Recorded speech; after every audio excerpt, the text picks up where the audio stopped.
Hi hello welcome back to my YouTube channel. അപ്പോൾ ഇന്നത്തെ ഈ ഒരു വീഡിയോ എന്ന് പറയുന്നത് ട്രാൻസ്ജെൻഡേഴ്സിനെ കുറിച്ചുള്ള വീഡിയോ ആണ്. അപ്പോൾ എന്നോട് കുറച്ച് ദിവസം മുന്നേ എൻ്റെ ഒരു ഫ്രണ്ട് ചോദിച്ചിട്ടുണ്ടായിരുന്നു, ഈ ട്രാൻസ്ജെൻഡേഴ്സ് ബ്ലസ് ചെയ്താലോ അല്ലെങ്കിൽ ശപിച്ചാലോ ഒക്കെ അത് ഭയങ്കര പവർഫുൾ ആണെന്ന് കേൾക്കാറുണ്ട്, അത് സത്യമാണോ എന്നുള്ള കാര്യം.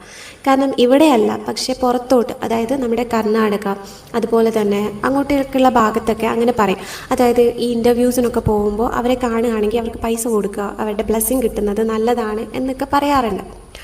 അപ്പോൾ എൻ്റെ ഒരു പേഴ്സണൽ എക്സ്പീരിയൻസ് ഷെയർ ചെയ്യാമെന്ന് വിചാരിച്ചു ഇങ്ങനൊരു ചോദ്യം വന്നപ്പോൾ. വേറെ ഒന്നുമല്ല, എനിക്കുണ്ടായ ഒരു ഇൻസിഡൻ്റ് ആണ്. ഞാൻ മണിപ്പാൽ പഠിക്കുന്ന സമയത്ത് ഞാൻ നാട്ടിലേക്ക് വരികയാണ്. അപ്പോൾ ഞാൻ മംഗലാപുരം ബസ് കയറിയിട്ട് ബസ് ഉടുപ്പി ബസ് സ്റ്റാൻഡിൽ വന്ന് നിർത്തിയിട്ടു. അപ്പം നിർത്തിയിട്ട സമയത്ത് ആ ബസ്സിലേക്ക് ഒരു ട്രാൻസ്ജെൻഡർ കയറുകയാണ്. അപ്പോൾ അവർ കയറിയിട്ട് അവരിങ്ങനെ കൈ മുട്ടി പൈസയ്ക്ക് ചോദിക്കുന്നുണ്ട്. അപ്പോൾ ഞാൻ ആ സമയത്ത് ട്രാൻസ്ജെൻഡേഴ്സിന് പൈസ കൊടുക്കാറുണ്ട്. കാരണം ഇന്നൊക്കെ പിന്നെയും അവരെ ഒരുപാട് പേര് അംഗീകരിച്ചു തുടങ്ങി, അവർക്ക് ഒത്തിരി പരിഗണന കിട്ടി തുടങ്ങി. പക്ഷേ അന്നൊക്കെ എന്ന് പറഞ്ഞു കഴിഞ്ഞാൽ ഇങ്ങനെ കൂടുതൽ പേരും ട്രെയിനിലും ബസ്സിലൊക്കെ ഇങ്ങനെ പൈസയ്ക്ക് ചോദിക്കുന്ന സമയമാണ്. കാരണം എവിടെയും അവർക്കൊരു അംഗീകാരം അല്ലെങ്കിൽ ഒരു പരിഗണന ഒന്നും കിട്ടാത്തൊരു സമയമാണ്. അവർക്ക് ജോലിക്ക് ഒന്നും പോകാൻ പറ്റില്ല. ഇത് മാത്രമാണ് അവർക്ക് മുന്നോട്ട് പോകാനുള്ളൊരു മാർഗം എന്ന് പറയുന്നത്. അപ്പം ഞാൻ പൈസ കൊടുക്കാറുണ്ട്, ഇതറിയുന്നത് കൊണ്ട് തന്നെ. അപ്പം ഞാൻ പൈസ എടുക്കുന്ന സമയത്ത് ഇവരിങ്ങനെ പാസ് ചെയ്ത് പോയി. അപ്പോൾ പാസ് ചെയ്ത് പോയി ഞാൻ പൈസ എടുത്തിട്ട് ഞാൻ തിരിഞ്ഞു നോക്കുമ്പോൾ അവരിറങ്ങുകയാണ്, ബാക്കിലത്തെ സ്റ്റെപ്പ് കൂടെ ഇറങ്ങി പോവുകയാണ്. അപ്പോൾ ഞാനിങ്ങനെ അവരെ വിളിക്കുക. അപ്പോൾ ഞാൻ വിളിക്കുന്ന കണ്ടിട്ട് അടുത്തുള്ള ചേട്ടൻ എന്ത് ചെയ്തു, അവരെ വിളിച്ചു. ഞാൻ വിളിക്കുന്ന കണ്ടിട്ട് അപ്പോൾ വിളിച്ചിട്ട് അവർ നേരെ ആ ചേട്ടൻ്റെ അടുത്ത് വന്നപ്പോൾ ഞാൻ കൈ കൊണ്ട് ഇങ്ങോട്ടേക്ക് കാണിച്ചിട്ട് ഞാൻ എന്ത് ചെയ്തു, എൻ്റെ കയ്യിലുള്ള നോട്ട് ഞാൻ അവർക്ക് കൊടുത്തു. അത് കൊടുത്ത സമയത്ത് എൻ്റെ ലൈഫിലെ ഫസ്റ്റ് എക്സ്പീരിയൻസ് ആണ്. ഒരു പേഴ്സൺ നമ്മൾ നോക്കുന്നതുണ്ടല്ലോ, പല ഇമോഷൻസ് കൂടെ കടന്നു പോയിട്ട് എന്താ പറയുക, അവരുടെ കണ്ണിലൊക്കെ സ്നേഹമുണ്ട്, വാത്സല്യമുണ്ട്, സന്തോഷമുണ്ട്, എന്നാൽ ഒരുപാട് സങ്കടങ്ങളും ഉണ്ട്. എല്ലാം കൂടി ഇങ്ങനെ കൂട്ടിക്കുഴഞ്ഞൊരവസ്ഥയില്ലേ. കമ്മ്യൂണിക്കേഷൻ ഒന്നുമില്ല, ഞാൻ അവരോട് സംസാരിക്കുന്നില്ല, അവരെന്നോട് സംസാരിക്കുന്നില്ല. പക്ഷേ ചില സിറ്റുവേഷൻ അങ്ങനെയാണ്, നമുക്ക് ഒന്നും പറഞ്ഞില്ലെങ്കിലും നമുക്ക് അങ്ങോട്ടും ഇങ്ങോട്ടും മനസ്സിലാക്കാൻ പറ്റുന്നൊരു, അതായത് ഇമോഷൻസ് നമുക്ക് അങ്ങോട്ടും ഇങ്ങോട്ടും മനസ്സിലാക്കാൻ പറ്റും. അങ്ങനെ ഒരു സിറ്റുവേഷൻ ആയിരുന്നു അത്. എന്താണ് അവർക്കപ്പോൾ ഫീൽ ചെയ്തതെന്നുള്ളത് എനിക്ക് നന്നായിട്ട് മനസ്സിലായി. അപ്പോൾ എനിക്ക് ഭയങ്കര സന്തോഷം തോന്നി. അപ്പോൾ അവരിങ്ങനെ പെട്ടെന്ന് ഇങ്ങനെ നോക്കുകയാണ്. അപ്പോൾ അവരുടെ കയ്യിലൊന്നുമില്ല, അവരെനിക്ക് തരാൻ വേണ്ടിയാണ് നോക്കുന്നതെന്ന് എനിക്ക് മനസ്സിലായി. അപ്പോൾ അവരുടെ കയ്യിൽ ആകെയുള്ളൊരു നാണയത്തൊട്ടാണ്. അത് അവരിങ്ങനെ നെഞ്ചിൽ കൈ വെച്ചിട്ട് ഇങ്ങനെ ചുരുട്ടി പിടിച്ചിട്ട് കണ്ണടച്ച് പ്രാർത്ഥിച്ചിട്ട് അവരെൻ്റെ നേരെ നീട്ടി.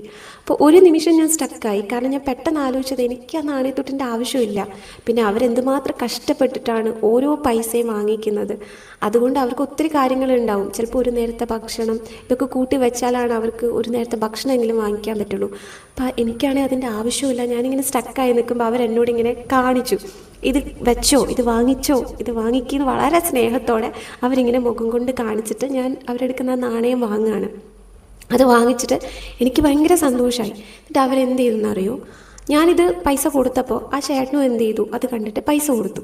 അപ്പോൾ ഇവർ എൻ്റെ അടുത്ത് വന്നിട്ട് കൈ തലയിൽ വെച്ച് പ്രാർത്ഥിച്ചിട്ട് കുറച്ച് നേരം നിന്ന് പ്രാർത്ഥിച്ച് കൈ തലയിൽ വെച്ചിട്ട് അവർ അപ്പുറത്ത് പോയിട്ട് ആ ചേട്ടൻ്റെ തലയിലും കൈ വെച്ച് പ്രാർത്ഥിച്ചിട്ട് അവർ ചിരിച്ചുകൊണ്ട് ഇറങ്ങിപ്പോയിട്ട് ഞാൻ തിരിച്ച് വീട്ടിൽ വന്നപ്പോൾ എനിക്ക് ഭയങ്കര സന്തോഷമായിരുന്നു. കാരണം ഞാൻ എന്തെങ്കിലുമൊക്കെ വാങ്ങിച്ച് ചിലപ്പോൾ കളയുന്നൊരു പൈസയാണ്. ഒരാൾക്ക് ഇത്രമാത്രം വാല്യുബിൾ ആവുമെന്ന് ഞാൻ ഒരിക്കലും വിചാരിച്ചിട്ടില്ല. അപ്പം ഞാൻ എന്ത് ചെയ്തു, ആ നാണയം വളരെ പ്രഷ്യസ് ആയിട്ട് ഞാൻ സൂക്ഷിച്ചു വെച്ചു. ഇപ്പോഴും എൻ്റെ അടുത്ത് ആ നാണയമുണ്ട്. ഇപ്പോഴും ഞാനത് വളരെ പ്രഷ്യസ് ആയിട്ടൊരു ഗിഫ്റ്റായിട്ട് ഞാനിങ്ങനെ സൂക്ഷിച്ച് വെച്ചിരിക്കുകയാണ്. അപ്പോൾ ഈ കഥയിലെ ട്വിസ്റ്റ് എന്താണെന്ന് പറഞ്ഞു കഴിഞ്ഞാൽ, പിന്നീട് കുറച്ചധികം വർഷങ്ങൾ കടന്നു പോയപ്പോൾ അന്ന് അവർ എൻ്റെ ഒപ്പം ബ്ലെസ് ചെയ്ത ആ ചേട്ടനാണ് ഇന്നെൻ്റെ ഹസ്ബൻഡ് എന്നുള്ളതാണ് ഈ കഥയിലെ ട്വിസ്റ്റ്. അത് എന്നെ സംബന്ധിച്ച് അത് വലിയൊരു അനുഗ്രഹം തന്നെയാണ്. കാരണം എൻ്റെ മാരേജ് ലൈഫാണെങ്കിലും എൻ്റെ ഹസ്ബൻഡാണെങ്കിലും എനിക്ക് വലിയ ബ്ലെസ്സിങ് ആണ്. എനിക്കിപ്പോഴും അറിയില്ല അവരെന്താണെന്ന് ഞങ്ങളുടെ തലയിൽ കൈവച്ച് പ്രാർത്ഥിച്ചത് എന്നുള്ളത്. പക്ഷെ എന്ത് തന്നെയാണെങ്കിലും അതൊരു വലിയ അനുഗ്രഹമാണ് എന്നുള്ളതാണ് സത്യം. പിന്നീട് ഞാൻ ഉടുപ്പി പോയിട്ടുണ്ട്. ഞാൻ ഉടുപ്പി പോയിട്ട് ഒത്തിരി ബസ്സുകൾ ഞാൻ കയറി ഇറങ്ങിയിട്ടുണ്ട്. ഞാൻ ബസ് സ്റ്റാൻഡുകൾ തപ്പിയിട്ടുണ്ട്. പക്ഷെ എനിക്ക് അവരെ കാണാൻ പറ്റിയിട്ടില്ല. അവരെ കാണാൻ ഏകദേശം മൂക്കും ഈ ചീക്സിൻ്റെ സൈഡൊക്കെ കാണുമ്പോൾ ഏകദേശം ചേച്ചിയുടെ ഒരു ചായ, ഇപ്പോഴത്തെ ട്രാൻസ്ജെൻഡർ ദീപ്തി ചേച്ചിനെ കാണുമ്പോഴൊക്കെ ഞാനിവരെ ഓർക്കാറുണ്ട്, ഈ ഒരു ഇൻസിഡൻറ്റ് ഓർക്കാറുണ്ട്. അപ്പോൾ ഇതാണ് എൻ്റെ ലൈഫിൽ നടന്നിട്ടുള്ള ആ ഒരു ഇൻസിഡൻറ്റ്. അപ്പോൾ എനിക്ക് പേഴ്സണലി പറയാനുള്ളത്, ട്രാൻസ്ജെൻഡേഴ്സ് എന്ന് മാത്രമല്ല ഏതൊരു മനുഷ്യനാണെങ്കിലും ഒത്തിരി വിഷമത്തിലൂടെ, ഒത്തിരി കഷ്ടപ്പാടിലൂടെ, കുറേ വിഷമങ്ങൾ ഉള്ളിലൊതുക്കി ജീവിക്കാൻ ഇങ്ങനെ ഭയങ്കരമായിട്ട് സ്ട്രഗിൾ ചെയ്ത് ഇങ്ങനെ മുന്നോട്ട് പോകുന്ന സമയത്ത് ചെറിയ വാക്കുകൾ കൊണ്ടാണെങ്കിൽ പോലും അവരെ കുത്തി നോവിച്ച് കഴിഞ്ഞാൽ അവർ തിരിച്ച് ശപിച്ചാൽ തീർച്ചയായിട്ടും അത് ഭയങ്കര പവർഫുള്ളായിരിക്കും. കാരണം അവരുടെ സിറ്റുവേഷൻ അങ്ങനെയാണ്. നമുക്കറിയില്ല അവരെന്തുമാത്രം സ്ട്രഗിൾ ചെയ്തിട്ടായിരിക്കും വന്നിട്ട് മുന്നോട്ട് ഇവിടം വരെ എത്തിയിട്ടുള്ളത്, എന്തുമാത്രം സ്ട്രഗിൾ ചെയ്തായിരിക്കും ഇപ്പോൾ മുന്നോട്ട് പോകുന്നതെന്നും നമുക്കറിയില്ല. പലരും ഇവരുടെയൊക്കെ റീൽസിലും അല്ലെങ്കിൽ പല വീഡിയോസിൻ്റെയും കമൻറ്റ് ബോക്സിൽ വളരെ അഹങ്കാരത്തോടു കൂടി പല കമൻസ് ഇടുന്നത് ഞാൻ കാണാറുണ്ട്. ഞാനിപ്പോൾ ആലോചിക്കാറുണ്ട്, എന്തിനാണ് ഈ അഹങ്കാരം? കാരണം നമ്മളിങ്ങനെ ജനിച്ചത് നമ്മുടെ ക്രെഡിറ്റ് അല്ല. ഇനി എന്തെങ്കിലും ഒരു വ്യത്യസ്തതയോടെ അവരങ്ങനെ ജനിച്ചത് അവരുടെ കുറ്റവുമല്ല.